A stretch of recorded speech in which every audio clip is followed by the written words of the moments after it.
মানুষ আসলে হানাহানি কাটাকাটি এগুলো পছন্দ করে না। যে মাঝখানে ওটিটি বা অনেক ছবি থাকবে, কিন্তু সবসময় মারামারি কাটাকাটি, মানুষ পরিবার নিয়ে তার জীবনের দুঃখ কষ্ট সবকিছু মিলে মানুষ এটা দেখতে চায়। এই ছবিটা দেখে মানুষ রিলেট করতে পেরেছে যে আমার পাশের মানুষ, আমার মতো মানুষ, আমার কেউ একজন। মানে মারামারি কাটাকাটি মানুষ পছন্দ করছে, সব ঠিক আছে, কিন্তু আসলে যে সে কিছুটা মিস করছে এবং মানুষ যে আসলে এই গল্পটা পছন্দ করে, আমার মারামারি এটাও জানানোর প্রয়োজন ছিল।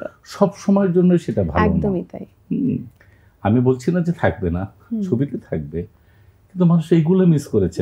পারিবারিক গল্প ছিল না অনেকদিন পরিবার নিয়ে, সেই জন্য এটা করেছে। আর যখন কেউ ভালো বলে তখন তো নিজেরও ভালো লাগে। হ্যাঁ, আর সবাই একসঙ্গে কাজ করেছি। আমাদের এখানে অনেক গুণী অভিনেত্রী কাজ করেছে, তাদের প্রতি আমি কৃতজ্ঞ। খুব এক কথায় তারা যে খুব নাইসলি একসঙ্গে কাজ করেছে, এটা তাদের বড় মানসিকতার একটা পরিচয় দিয়েছে। আপনার কি মনে হয় উৎসব এত বেশি জনপ্রিয় হয়ে ওঠার পেছনে মূল কারণ উৎসবের গল্প, নাকি উৎসবের এক ঝাঁক তারকা শিল্পী? না, মূল কথা গল্প। আসলে সবসময় গল্প লাগে, গল্পটা হচ্ছে সবচেয়ে বড় শক্তি, না শক্তি। তারপরে সেটাকে যথাসম্ভব ফুটিয়ে তোলার দায়িত্ব পড়ে যায় আর্টিস্টের। আর্টিস্ট যদি সৎ থাকে এবং ডিরেক্টর যদি সুন্দর করে ফ্রেমে বন্দি করে রাখে, আসলে প্রত্যেকটা কাজই যদি সঠিক আকারে হয়, যে ক্যামেরাম্যান, ডিওপি, ডিরেক্টর ফটোগ্রাফি, সে যে আর্টিস্ট, যে স্ক্রিপ্ট রাইটার, সবাই যদি পরিমিতভাবে হলুদ লবণ মরিচ ঠিক মতো দেয়, তাহলে রান্নাটা বেশ ভালো হয়ে যায়। আপনাদের মতো জনপ্রিয় ভালো অভিনয় শিল্পীরা সুযোগ পেলেই বারবার প্রমাণ করেছেন আপনারা হারিয়ে যাওয়ার নয়, কিন্তু আপনারা কি সেরকম সুযোগ পাচ্ছেন যা আপনাদের প্রাপ্য? এখানে আপনারা বলতে আসলে একটি সামগ্রিক অর্থে বোঝানো হয়েছে। এই যে একটা আস্থা রেখেছে বা এই প্রশ্নটা যে করেছে যে আপনারা হারিয়ে যাচ্ছেন না, এর জন্য কৃতজ্ঞ। আসলে হয় কি যে আমরা সবসময় যে সুযোগ পাচ্ছি সেটা পাচ্ছি না। আমরা বলতে আমি সামগ্রিক অর্থে বোঝাচ্ছি।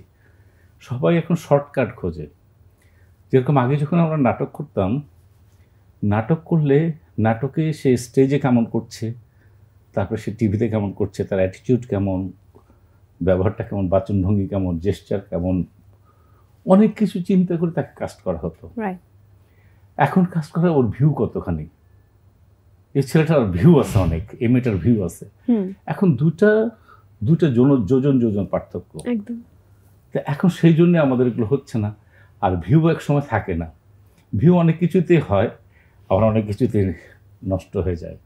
অতএব ভিউ কোনো ব্যাপার না, সাময়িকের জন্য ব্যাপার। কোনো সময় যখন আমরা কলেজ ইউনিভার্সিটিতে পড়েছি, তখন হলো সিঙ্গারাটা খুব ভালো লাগতো ক্ষুধা পেটে, কিন্তু ওইটা কিন্তু ভাতের সাবস্টিটিউট না। ওই সময়ের জন্য যাচ্ছি, একটা সিঙ্গারা খেয়ে ক্লাসে ঢুকলাম, এটা হলো সিঙ্গারার মতো ভিউটা। আর যখন ভাতটা হচ্ছে আদতে ক্ষতিকর, হ্যাঁ সিঙ্গারাটাও ক্ষতিকর, আর ভাতটা হয় কি যে একটা মিল। তো যখন অন্য কিছু এগুলো মিল, আমি কি বুঝাতে পারছি? যেভাবে বুঝাতে পারছি, এই হচ্ছে ঘটনা।